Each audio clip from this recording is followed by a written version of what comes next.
Hello guys, welcome back to my channel. अगर video अच्छी लगी है तो वीडियो को लाइक जरूर कर दीजिएगा। चलो डायरेक्ट की वीडियो की तरफ चलते हैं। एपिसोड की स्टार्ट होती है जहाँ पे ईमा आती है और बॉस कहता है हम तुम्हारा ही वेट कर रहे थे, मीटिंग स्टार्ट करें क्या। जिस पे ईमा काफी गुस्से में होती है और कहती है कि तुमने मुझसे किसी चीज को लेकर झूठ बोला है ना। तो वो कहता है किस चीज को लेकर, मुझे समझ नहीं आ रही तुम्हारी। तो ईमा कहती है ठीक है, मैं तुम्हें बता देती हूँ, टाइम ना वेस्ट हो। उसे बताती है कि दिन की रिश्तेदार थी, इस वजह से तुम लोगों ने मुझे क्लब में ज्वाइन करने को कहा है ना। तुम लोगों ने मुझे एक टूल के तौर पे इस्तेमाल किया इस क्लब के लिए। जिसपे वो उसे एक्सप्लेन करने लगता है, लेकिन ईमा उसे थप्पड़ चढ़ देती है। ईमा कहती है फिर एक चीज के बारे में तुमने मुझसे झूठ बोला कि तुम्हारी कोई गर्लफ्रेंड नहीं है, तुम्हारी गर्लफ्रेंड है ना। जिस पर वो साफ साफ मना करता है। तो वो उसे पिक दिखाते हुए कहती है कि फिर तुम मेरे साथ इतने अच्छे से बिहेव क्यों कर रहे थे जब तुम्हारी गर्लफ्रेंड थी। तुमने कहा था अगर डॉग को अपना हार्ट दो तो वो अपना हार्ट हमें देता है, लेकिन ऐसा कुछ भी नहीं हुआ। तुमने कहा था उन पे ट्रस्ट किया जा सकता है। कैट का नाम भी एनन नहीं होगा, मैं श्योर हूँ। तुम हमेशा मेरी फीलिंग के साथ ऐसे फायदा उठाते हैं और मुझे पता ही नहीं चला। वहाँ से चली जाती है जहाँ पे बॉस काफी सैड हो जाता है। ईमा कहती है कि उसने मेरे साथ ऐसा क्यों किया, मेरा भरोसा उसने क्यों तोड़ा। जिस पे रोम कहता है उसके अपने रीजन रहे होंगे। ईमा कहती है फिर भी उसे मुझे बताना चाहिए था ताकि मुझे ऐसा फील ना होता। तो रोम से एडवाइस देता है कि क्या हम ये क्लब छोड़ दें अगर तुम्हें अच्छा फील नहीं होता इस क्लब में दोबारा जाने से। तो अभी ऊपर से बॉस आ जाता है जो कि कहता है मैं तुम्हें एक्सप्लेन करता हूँ सारी बातें, सारी गलती मेरी है, सॉरी बोलता है और सारा रीजन बताता है कि उसने ऐसा क्यों किया। लेकिन वो उसकी बात ही नहीं सुनती। विक भी ट्राई कर रहा होता है कि रोम डोर खोलते, पर वो डोर नहीं खोलता। वहाँ से वो जाने लगता है तो वो पीछे से कहती है कि लिस्ट में से मेरा नाम मत हटाना, इस तरह से तुम्हारा क्लब बंद नहीं होगा, लेकिन मैं क्लब में दोबारा नहीं आऊंगी। ये कहकर वो वहाँ से चली जाती है। बॉस बिल्कुल देवदासों की तरह हरकतें करने लग जाता है, न खाता है न पीता है और ना ही स्माइल करता है और फैसला करता है इस क्लब को बंद करने का। तो पिक कहता है तुम श्योर हो इस क्लब को बंद कर दोगे। जिसपे वो कहता है हाँ, मुझे ईमा के लिए काफी गिल्टी फील हो रहा है तो मैं ये क्लब बंद कर दूंगा। और वैसे भी लोग हमें शुरू से कहते थे कि ये बिल्कुल टाइम वेस्ट है हमारा,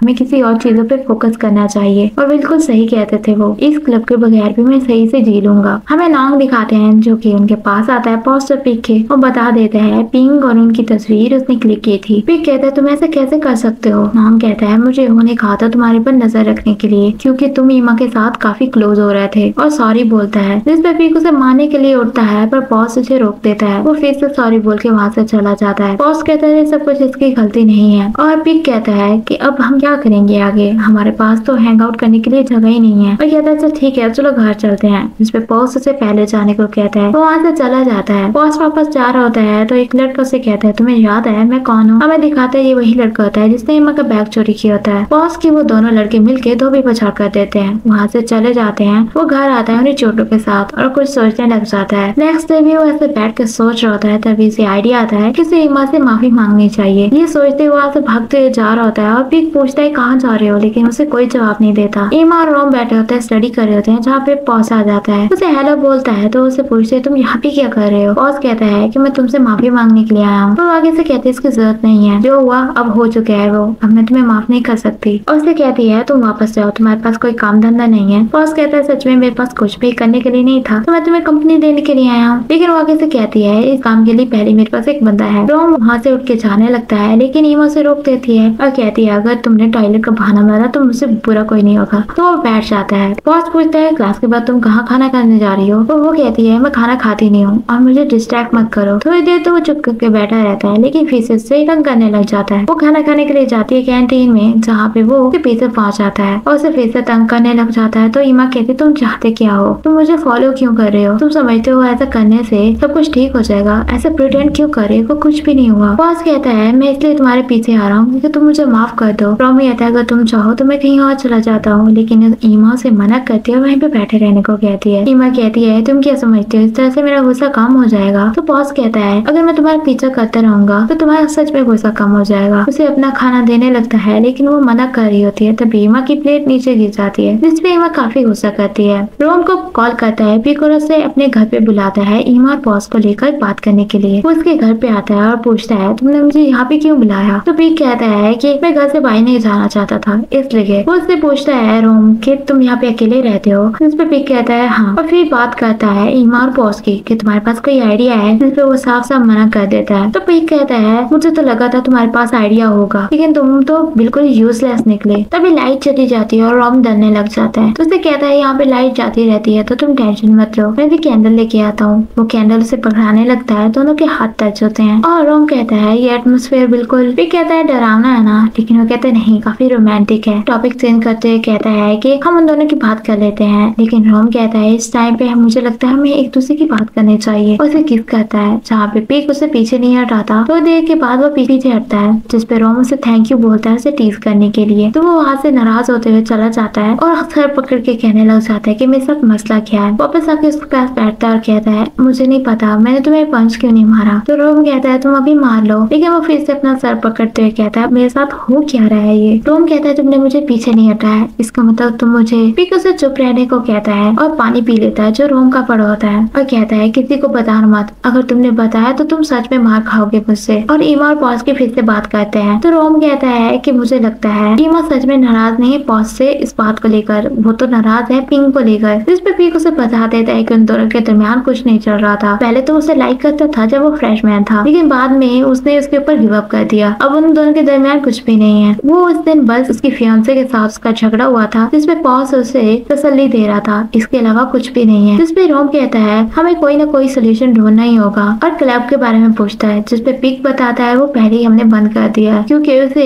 ईमा के लिए काफी गिल्टी फील हो रहा था। रोम कहता है कितना अच्छा होता ना अगर ये सारी बातें ईमा सुनती। जिसपे पिक को आइडिया आता है, वो कहता है क्यों ना हम उसे ये सारी बातें सुनाएं, हमारी कन्वर्सेशन तुम रिकॉर्ड कर लो। और कहना है तुमने सीक्रेटली ये रिकॉर्ड किया था। जिसपे वो कहता है सही है। वो दोनों फिर रिकॉर्ड करते हैं और ये सारी बातें वो ईमा को सुनाता है, जिसपे उसे काफी गिल्टी फील हो रहा होता है। और रोम बताता है कि ये मैंने सीक्रेटली रिकॉर्ड किया था। तभी ऊपर से पॉज आ जाता है एनन को लेकर, जिसपे वो उसकी तरफ काफी सिंपैथी वे में देखती है। वो दोनों बैठे होते हैं जहाँ पे पॉज फिर से सॉरी बोलता है, पर ईमा से मना करती है क्योंकि इससे पहले काफी बार सॉरी बोल चुका होता है। पॉज कहता है तुम मुझे कुछ भी करने के लिए दे दो, मैं कर लूंगा तुम्हारे लिए। तो ईमा कहती है तुम्हें कुछ करने की जरूरत नहीं। वह कहती है क्या एक कैट डॉग के साथ बिना किसी डर के रह सकती है। जिस पे पॉज कहता है हाँ, अगर दोनों के दरमियान ट्रस्ट पैदा हो जाए तो। और तुम मेरे ऊपर अभी ट्रस्ट मत करना, मैं अपने आप को प्रूव करना चाहता हूँ। उसके पास आके बैठता है और कहता है मैं एक डॉग हूँ, तुम्हें मुझसे डर नहीं लग रहा क्या। ईमा उसे पीछे हटने को कहती है और ऐसे बातें कर रहे होते हैं। ईमा वहाँ से जाने लगती है तो गिरने वाली होती है, पॉज से पकड़ लेता है और वो काफी क्लोज आ चुके होते हैं। पॉज कहता है मैंने तुम्हें एक हीरो की तरह बचा लिया, पर उसे चुप रहने को कहती है। पॉज पूछता है तुम मुझसे नाराज हो अभी भी, लेकिन वो कहती नहीं सारी बातें तो मैं भूल ही गई। जिसपे वो काफी खुश होता है और काफी एक्साइटेड वे में से बातें करने लग जाता है। वो अभी बातें कर रहे होते हैं और पिक और रोम दूसरे उन दोनों को देख रहे होते हैं। जिसपे रोम कहता है मुझे नहीं लगा था कि हमारा प्लान इतना जल्दी काम कर जाएगा। पिक कहता है कि उन दोनों के दरमियान सच्ची फीलिंग्स थी और मुझे तो बुरा लग रहा है अगर उन्हें पता चला तो क्या होगा। जिसपे रोम कहता है ऐसे बिहेव मत करो कि ये तुमने पहली बार गलत काम किया है। जिसपे पिक कहते तुम मेरा मजाक बना रहे हो पागल कहीं के, चलो दूर हटो मुझसे। वो चारों बैठे होते हैं जहाँ पे पिक फिर से एक चरनी रखता है, जहाँ पे फिर से उसे हक करना होता है पॉज को। अगर वो हार गया है तो वो उनकी बात मानेंगे, एक्सेप्ट कर लेते हैं। रोम ईमा को सपोर्ट कर रहा होता है तो पिक उससे लड़ता है। उसके बाद ईमा जाती है उसे हक करने के लिए, जहाँ पे उसे हक कर लेती है और पिक को तो शौक ही लग जाता है और वो दोनों हार चुके होते हैं। ईमा सॉरी बोलती है पॉज को कि मेरी वजह से तुम्हें चोट लगी थी और मैंने इतने दिनों तक तुमसे सॉरी नहीं बोला।